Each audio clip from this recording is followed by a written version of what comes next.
अब जैसे ये शिवलिंग रखा है, आपने जल चढ़ाया, अब जल आप यहां से चढ़ा रहे हो तो धीरे धीरे धीरे धीरे चढ़ाएं जिससे छींटे बाहर ना, यहां तक छींटे रहे ना, जलाधारी तक चलेगा, बाहर ना गिरे।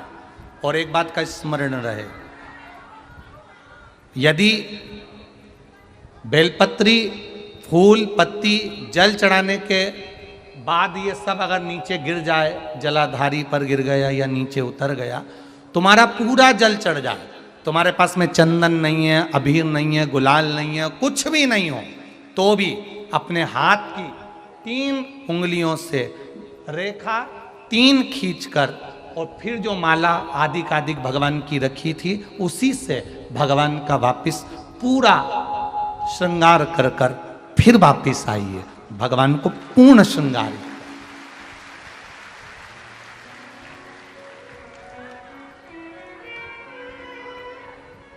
भगवान का पूर्ण श्रृंगार कर कर आइए। कई लोग जल चढ़ाने के बाद में भगवान का जो फूल पत्ती नीचे रखी रहती है, आप, हम ये नहीं कह रहे कि आप अपने घर से लेकर जाओ, आपके पास में कुछ नहीं, 1 लोटा जल चढ़ाओ, जल चढ़ाया, जो फूल पत्ती नीचे रखी हुई है उसी को उठाकर उसको रखकर उसी फूल से भगवान का खूब सुंदर श्रृंगार भगवान का कर कर फिर आइए।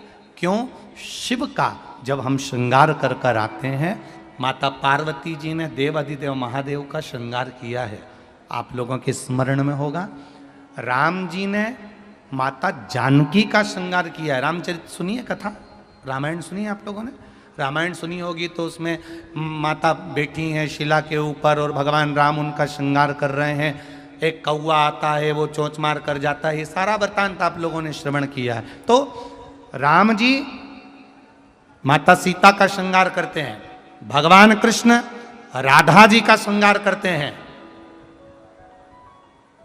केवल एक देव अधिदेव महादेव की कथा ऐसी है जिसमें पार्वती जी शिव जी का श्रृंगार करती है।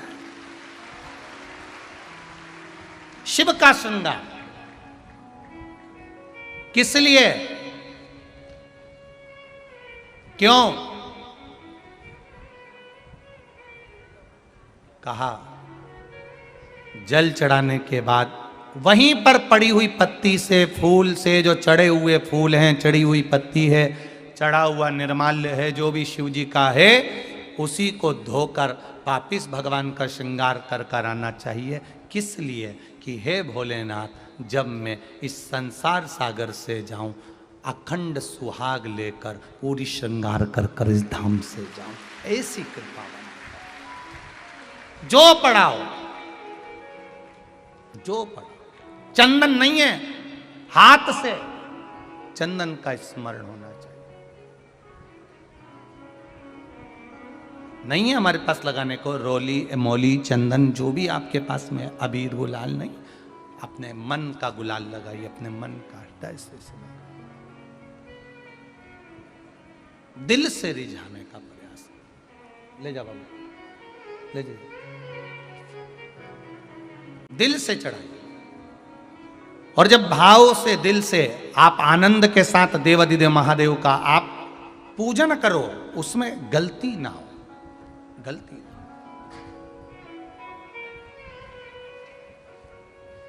देखिए, पितरों की 3 बेटियों को श्राप लग गया।